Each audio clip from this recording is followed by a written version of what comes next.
Well, I want to... Have you guys ever wondered what the strangest place a band can play at is? No, me neither. But that is the title of today's Stevie T reaction video. He simply says they played here, the strangest concerts ever. You know when there's a new Stevie T video out, I'm going to be all over it. So let's do that.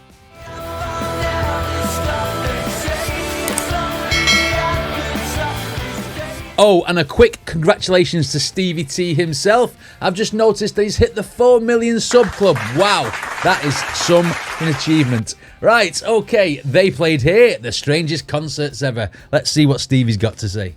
In 2019, Kiss embarked on their 28th farewell tour. Right. An arena tour. Oh wow, never seen a concert in an arena before. Right. Oh look, Machine Gun Kelly performing in a theater. How original! Stop doing music. Oh look, Coldplay playing in a stadium. The most stereotypical concert venue you... Oh. The most stereotypical concert venue. That is that meme, isn't it? Where that guy was cheating on his wife at the Coldplay concert, and the camera panned to them when they were studying this position. But this time, he's done it with Stevie T's dodgy sister, man. We'll move on. Listen, these venues are designed for live music, and quite frankly, I'm getting bored. Oh, okay. But then recently, YouTube suggested to me a video of Pink Floyd performing in Pompeii, and I was like, what is that? Well, it turns out Pompeii is an ancient Roman city that is perfectly preserved because of a volcanic eruption.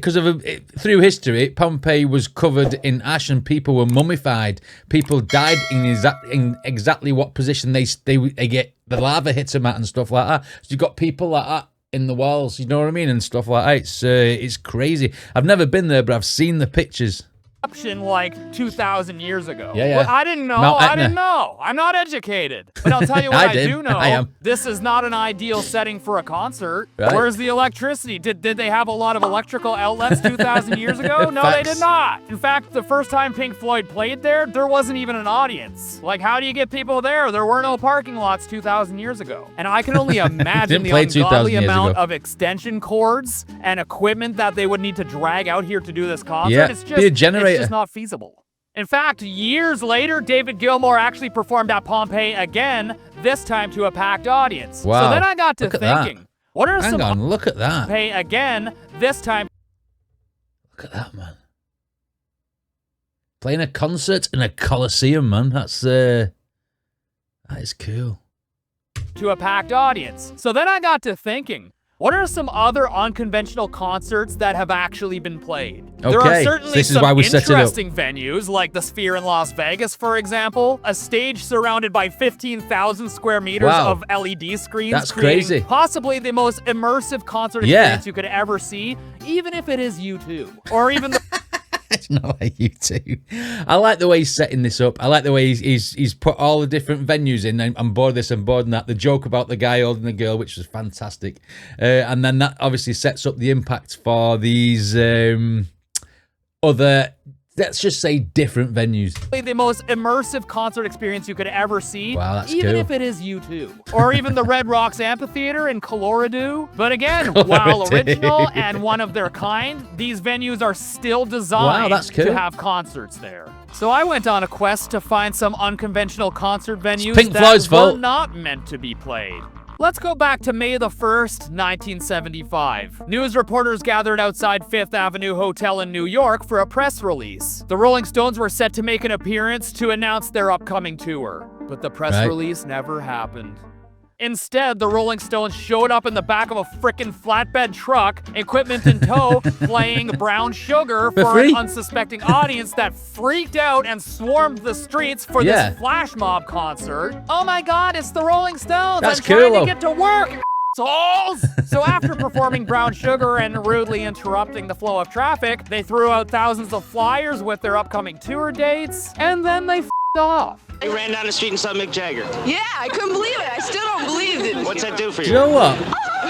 Oh, totally. That's good, that though, isn't it? That is obviously back in that day, that was a great marketing play. Instead of just trying to hand flyers out like from the normal people, you actually play your concert going down the street in the back of a truck. You know everyone in that part of the city is going to be late for work that day because they're going to go and watch that. And you're going to catch these flyers and go, that's from the actual Rolling Stones. Let's either go or keep this as memorabilia. You know what I mean? It's that is a smart marketing strategy. Yeah, I couldn't believe it. I still don't believe it. What's that do for you?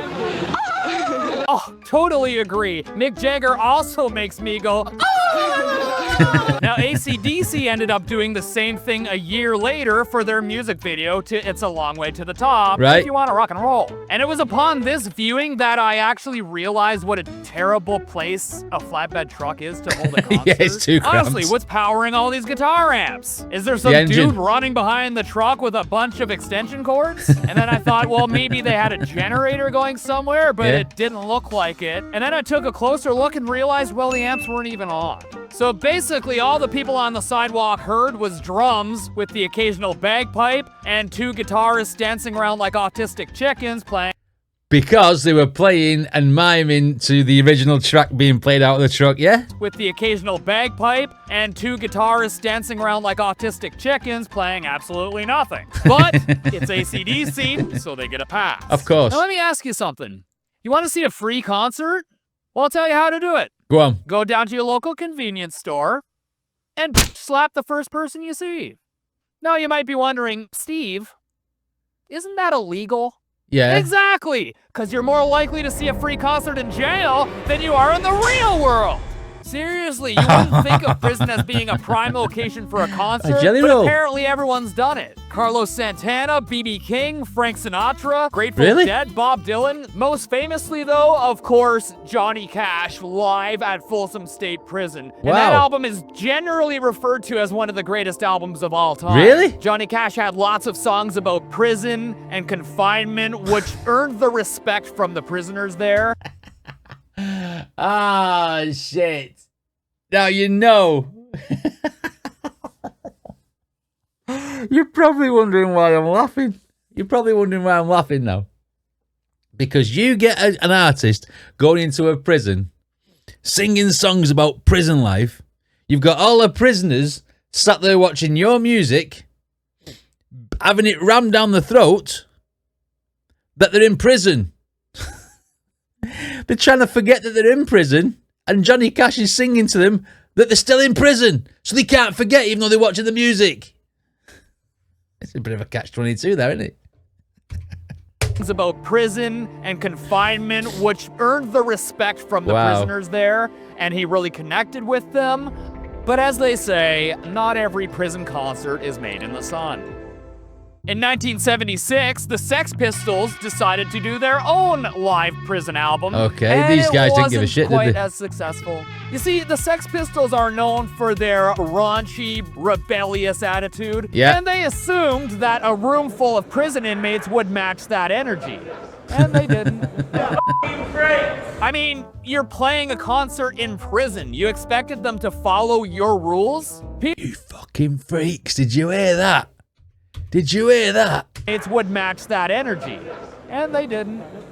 I mean, you're playing a concert in prison. You expected them to follow your rules? People in jail are not generally known for their rule following. No. In fact, it's super fun to listen to the lack of audience participation and the disappointment in Johnny Rotten's voice in between songs. Best captive audience I ever played. Boring, you're boring me. I bet you've all got piles from sitting down too much. And the lack of inmate participation was not the only problem with this album. The album is plagued with faults in the equipment. The drums and the guitars completely overpower the vocals. Wow, they do. And they forgot to record the bass guitar. Either that or the mic wasn't working. But it just leaves the whole mix sounding like it was recorded through a Talkboy with absolutely no bottom end. It sounds like balls! Like, yeah, it is itself. There's no bass in there, is there? How could you sort that out? You have to play the bass line along with the songs, wouldn't you? And then re-record it in the sequencer. Okay. Talkboy with absolutely no bottom end. It sounds like balls! Like, listen to the guitars here. Was this tuned by a deaf person? And oh, you guys know what a sucker I am for a bad guitar solo. Uh-oh. Wow. Honestly, after that performance, the band should have been incarcerated themselves. And in their next unconventional concert, they almost were. A year after their live prison show, the Sex Pistols heard that Queen Elizabeth II was going to be celebrating her 25th anniversary of being queen. And the Sex Pistols, being the establishment-loving band that they are, decided it would be a good idea to set up their equipment on a boat and float by the House of Parliament while playing Anarchy in the UK. Oh. Now, I don't know much about the Sex Pistols, but I do know what they stood for. And I know, like, God Save the Queen and stuff like that, the songs.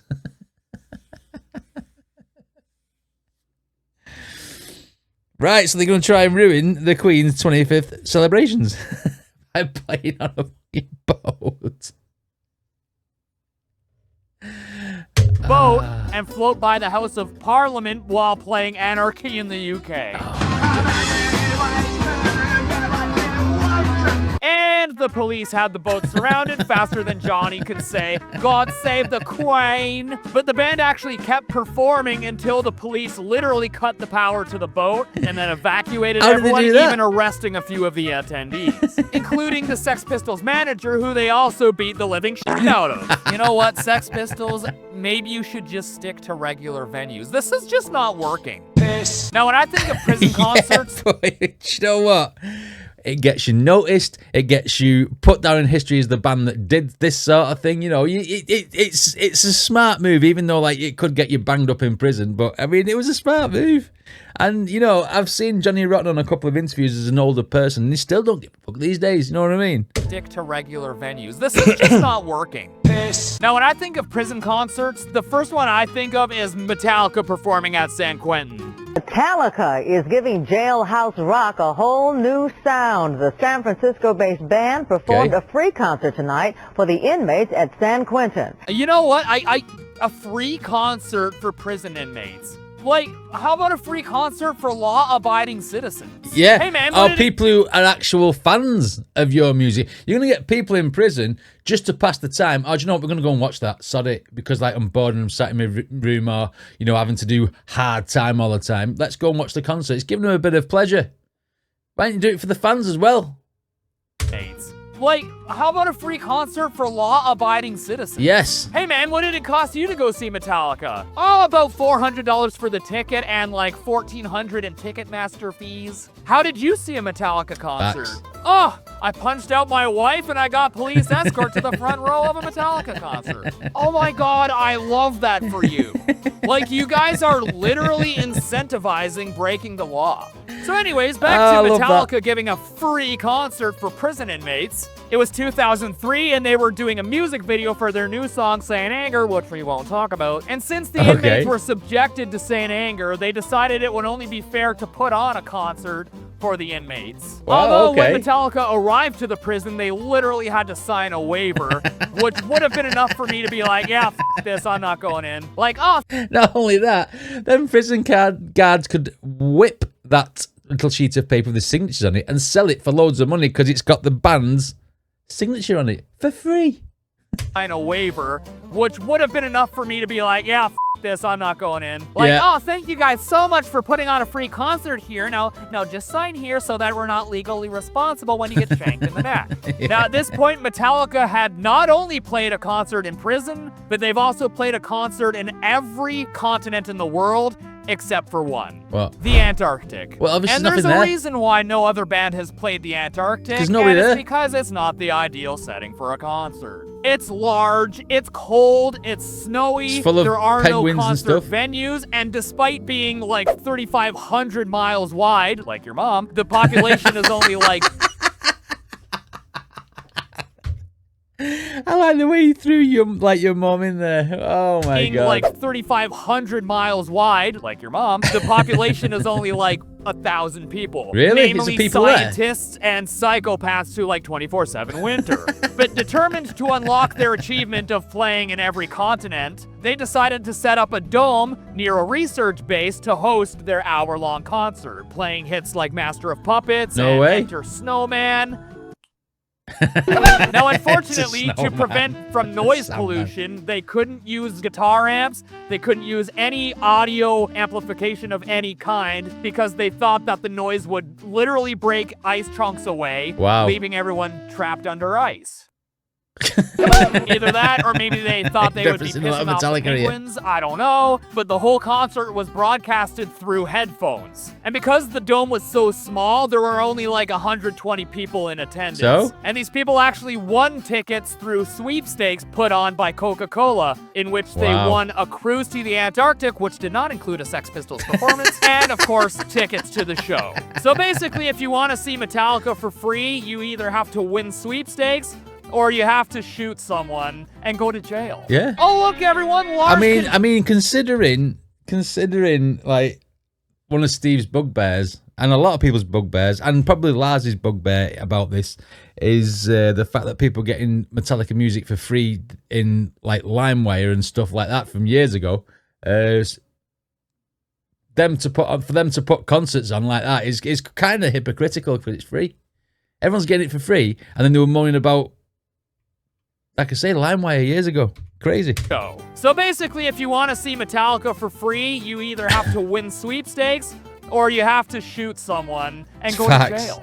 Oh, look, everyone, Lars can drink and play drums at the same time. No, I'm just kidding. Lars can't play drums. Now, maybe you don't want to freeze your nips off in the Antarctic. Maybe a concert in a volcano would be more your speed? Well, that's exactly what happened in 2016. A grand total of 20 people paid $2,000 to attend the first public concert in a volcano. Þrýnukagigur volcano in Iceland specifically. I butchered that one. But not only did the concert goers have to pay an arm and a ball, they also had to walk 2.5 miles over rugged terrain in sub-zero temperatures, and then a 6-minute lift ride 400 feet down into the volcano. And there they were treated to a concert by Icelandic singer Snorri Helgason and Chino Marino of the Deftones. It's like you never. And apparently the ticket buyers didn't even know who was going to be playing that day, which, you know, $2,000 for a ticket is quite the gamble when you don't know who's playing. Like, could you imagine paying that and then getting down to the volcano and they're like, everyone, here's your performer for the day, Yoko Ono. You'd be wishing the volcano would erupt. Now, you might be wondering... Oh, God, I love the fact that he comes back to Yoko Ono, and the fact that he said if she started singing you'd want the volcano to erupt was gold. Gold. Kind of ironic that one of the videos I put out yesterday was a John Lennon Imagine cover, and I actually referenced Yoko Ono in that video. And today, Stevie T's done it again. Yoko Ono! You'd be wishing the volcano would erupt. Now, you might be wondering, how is it safe to perform in a volcano? Aren't they generally unsafe and have liquid hot magma? Yes. Well, luckily for them, the volcano was just like me, not active. So temperatures were not warm like you would expect from a volcano. In fact, it was actually colder than Santa's tits on Christmas night. And the instruments were like going out of tune. And in fact, the concert goers had to be evacuated right after because of extreme weather conditions. Wow. So unfortunately, that was the last time anyone saw Chino Marino in a volcano. That being said, guess who has the world record for the highest elevation concert in history? Someone on a plane. James Blunt performing 30,000 feet in the air on an airplane. Wow. And you know what? Honestly, I don't think it's fair that these guys just show up with an acoustic guitar and call it a concert for the record books. Like, you're just a dude with an acoustic. Anyone could do that. Look at what Metallica had to go through to play in the Antarctic. They brought all their freaking instruments there. And you're just like, you're beautiful. And you know, I gotta tell you, I hate airplanes to begin with. But if I was on an airplane and they told me that James Blunt was performing, I would tie a cinder block around my ankles and jump out. Listen, have you guys ever heard of the punk band?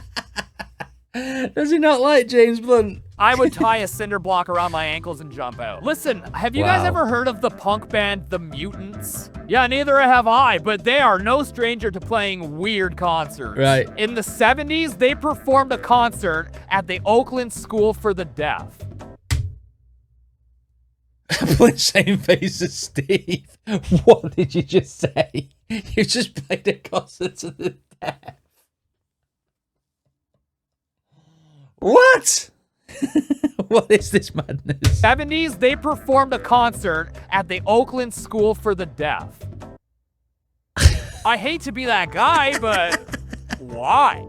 You know, that says a lot about your confidence as a musician when you prefer your audience to be deaf. But you know what? That's not even the most interesting gig that they've played. In 1978, they played a gig with the Cramps at the Napa State Mental Hospital.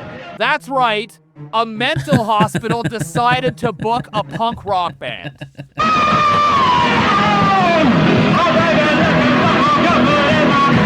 That's a recipe for disaster. Oh, you know, we should bring in some entertainment for the patients. Maybe something nice and calming and relaxing. How about a punk rock band? Like, what? Facts. Are you out of your Send mind? them over the edge. Who decided this was a good idea? Like, what were they thinking? We're at Cramps, and we're from New York City, and somebody told me you people are crazy. Oh, well, that's a nice way to start out a concert at a mental state hospital. People thought you were crazy. Oh my god. Oh, what is the thinking behind that? And then to say that at the start of the song or the gig. Oh, well, that's a nice way to start out a concert at a mental state hospital. Thank you, everyone, for coming out today. They tell me you're all a little cuckoo, but we're gonna have a great time. How do you like the Cramps so far, honey? You know what my first thought was watching this video? This would never happen today. Back then, there were no zero boundaries shits given. No. Should we be concerned that the loud noises might disturb some of the patients? No, people in mental institutions love loud noises. The singer just called our patients nuts. Well, he's not wrong. And should we be allowing the patients to just go up on stage with the band? Oh, sure. What's the worst that can happen? One of them have a random violent outburst and attack one of the band members? Yeah. Oh, well, yeah, that is one option. Like, there is no order here at all. There is no separation between the patients and the band. And there's even a couple times when the singer aggressively dances with one of the patients. Like, there's even times when the patients would literally steal the microphone from the singer and just yell into the mic. And honestly, they didn't sound that different from the singer.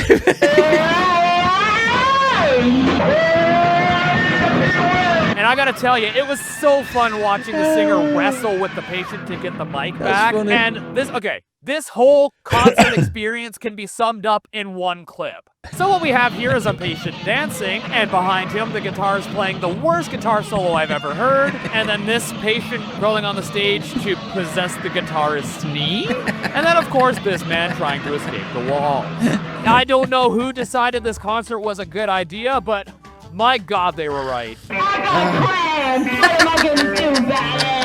don't know, that's your problem, honey. I got him myself. Well, I want to... Oh, God damn.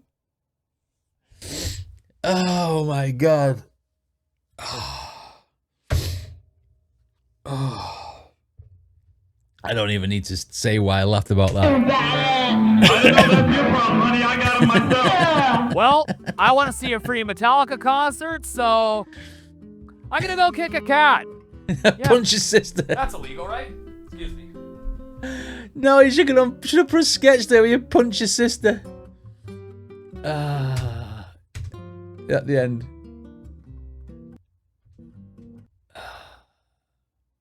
Yeah. Yeah, that's the end. Oh my God. I mean, what goes through some people's minds sometimes? I mean, I get it on the ones with the publicity, like the Rolling Stones and the Sex Pistols. Well, Sex Pistols trying to prove a point. But the Rolling Stones did it, and AC/DC did it on the back of a truck, throwing stuff out. Metallica wanted to do something there. James Blunt wanted one of the world's record for the highest gig in the sky, whatever it was called.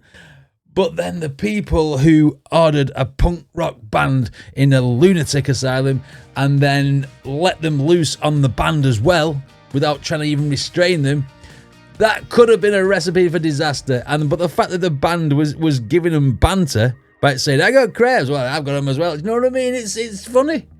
But again, with Stevie T's usual twist, it made it even funnier. But I mean, it's actually... This one for Steve was a little bit less funny. More, what the fuck? Do you know what I mean? Why would you do that? But I mean, obviously we got the funny elements like the Yoko Ono in a volcano. And obviously the mental stuff at the end, but I mean, crazy.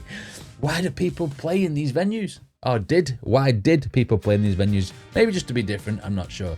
Anyway, what did you guys think of this reaction? Let me know in the comments. Don't forget to check out Stevie T's original video. And congratulations again, Steve, on your 4 million subs.